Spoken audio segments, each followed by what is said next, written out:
ఈ దూడపిల్లే స్వామి నాకు దొరికిన దూడపిల్ల. స్వామి శరణం. వెంకటాపురం నుంచి తీసుకొచ్చింది స్వామి. మళ్ళీ వాళ్ళకి ఇచ్చేసా.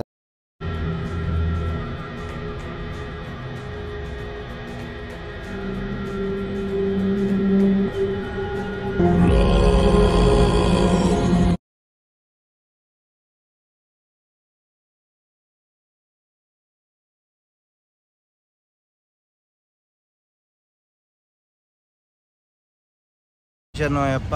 ఈరోజు మాకు దొరికిన విషయం ఏంటంటే స్వామి, నేను ఖమ్మం కలెక్టరేట్ దగ్గర నుంచి నేను బయటకు వస్తుంటే ఒక దూడ అనేది స్వామి, చిన్న దూడ ఉరుక్కుంటూ వెళ్తుంది. అది ఎవరిదో ఏందో అని చెప్పిన వెంకటాపాలెం చుట్టూ నేను అడిగితే ఊళ్ళో అందరిని అడిగితే ఇది మాది కాదు అన్నారు. అయితే ఇక నేనన్నా స్వామి శరణం పెంచుకుందాం, స్వామి శరణయ్యప్ప అనుకొని నేను తీసుకొచ్చాను స్వామి.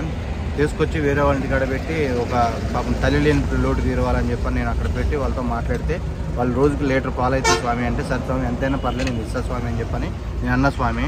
అయితే అని ఆడ కట్టేసే లోపల వీళ్ళ అమ్మ అంటే వీళ్ళ ఓనర్స్ నాకు ఫోన్ చేశారు స్వామి. నేను నెంబర్ ఇచ్చేసి వచ్చేసిన స్వామి, పలానా దగ్గర ఉంటా పలానా స్వామి అని చెప్పంటే వాళ్ళు వస్తున్నారు స్వామి. వీళ్ళ అమ్మ తట్టుకోలేకపోతుందండి స్వామి. స్వామి శరణయ్యప్ప అని చెప్పని, సరే మాత పలానా దగ్గర ఉన్న నేను యాపిల్ బంకుల దగ్గర ఉన్న స్వామి రాండి స్వామి అని చెప్పని నేను తీసుకొచ్చింది స్వామి. ఇక్కడికే వచ్చింది నేను. స్వామి శరణయ్య వాళ్ళు ఫోన్ చేస్తాను, వాళ్ళు ఫోన్ మాట్లాడిన తర్వాత మీకు ఫోన్ చేస్తాను స్వామి. నేను వదిలిపెట్టబోకండి స్వామి. దూడలు అనేవి తొలిచూరు దూడ అంటే ఇది, మరి నాకు బర్రెల సంగతి నాకు తెలియదు స్వామి. కొంచెం ఎవరైనా కానీ కేర్ఫుల్ చూసుకోండి స్వామి. తల్లిని పిల్ల అనుకొని నేను తీసుకొచ్చిన ఆ స్వామికి ఎన్ని లీటర్ తాగిద్ది స్వామి అంటే ఎంత అయినా పర్లేదు స్వామి, నేను ఇస్తా, ఒక 10-15 రోజులు ఉంచుకోండి స్వామి, మీ దగ్గర నుంచి మళ్ళీ నేను తీసుకొని నేను పెంచుకుంటా స్వామి అని చెప్పేసాను స్వామి. చాలా హ్యాపీ అనిపించింది. వాళ్ళు ఫోన్ చేశారు, ఇంకా హ్యాపీ అనిపించింది. వాళ్ళ అమ్మ దగ్గరికి వెళ్తుంది. స్వామి శరణయ్యప్ప. ఎప్పుడైనా తల్లి బిడ్డను వేరు చేయకూడదు అనుకుంటున్నా స్వామి నేను. అదేవిధంగా అనుకున్నా, అదేవిధంగా అయ్యప్ప స్వామి కర్ణించిండు. స్వామి శరణయ్యప్ప.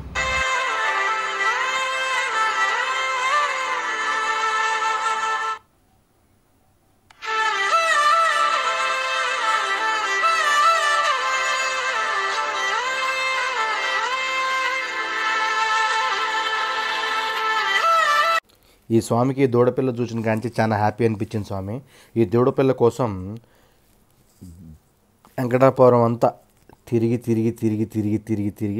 ఊళ్ళోకి వచ్చి పలానా దగ్గర కూర్చున్న తర్వాత, ఏంటి స్వామిని ఒక వేరే వాళ్ళు అడిగితే, పొద్దున్న నుంచి ఒక ఆటోలో ఒక స్వామి దూడనేసుకొని తిరిగిండు స్వామి, మరి ఊరంతా తిరిగిండు, మరి ఆ స్వామి ఎందుకు తిరిగిండు తెలియదు స్వామి అని చెప్పనగానే, పలానా స్వామి ఉన్నాడు స్వామి అని చెప్పి నా తోడున్న స్వామికి ఫోన్ చేసి చెప్పగానే, అవును స్వామి మీదేనని అడిగితే అవును మాదే అన్నప్పుడు ఈ స్వామి నాకు ఫోన్ చేసి పలానా దగ్గర ఉన్న స్వామి తెచ్చుకోపో అని చెప్పండి. నాకు వాళ్ళు ఫోన్ చేశారు స్వామి. నేను ఫోన్ చేసి చెప్పిన తర్వాత నేను పలానా దగ్గర ఉన్న రాండి స్వామి అని చెప్పంటే వచ్చారు స్వామి వీళ్ళు.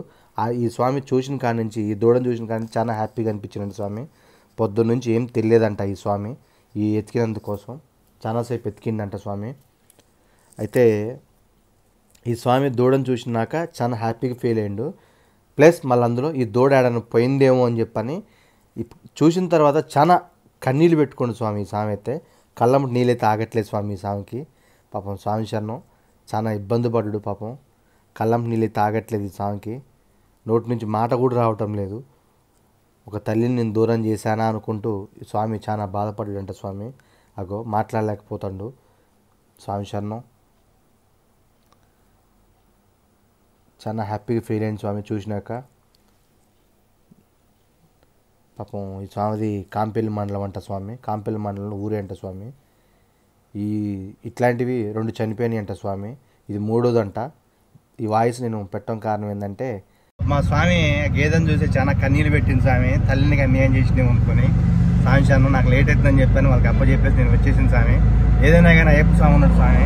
నేను బాధపడుకుంటున్నా ఉన్నా, అయ్యప్ప ఈ పిల్ల ఎట్లా అనుకుంటూ స్వామి శరణం అయ్యప్ప దేవుడు చూసింది స్వామి. నేను కొద్దిగా నాకు అర్జెంట్ లేట్ అవుతుందని చెప్పి వెళ్తున్నాను స్వామి అంటే, సరే వెళ్ళి స్వామి అని చెప్పి కాళ్ళు పట్టుకుంటూ స్వామి శరణం అయ్యప్ప.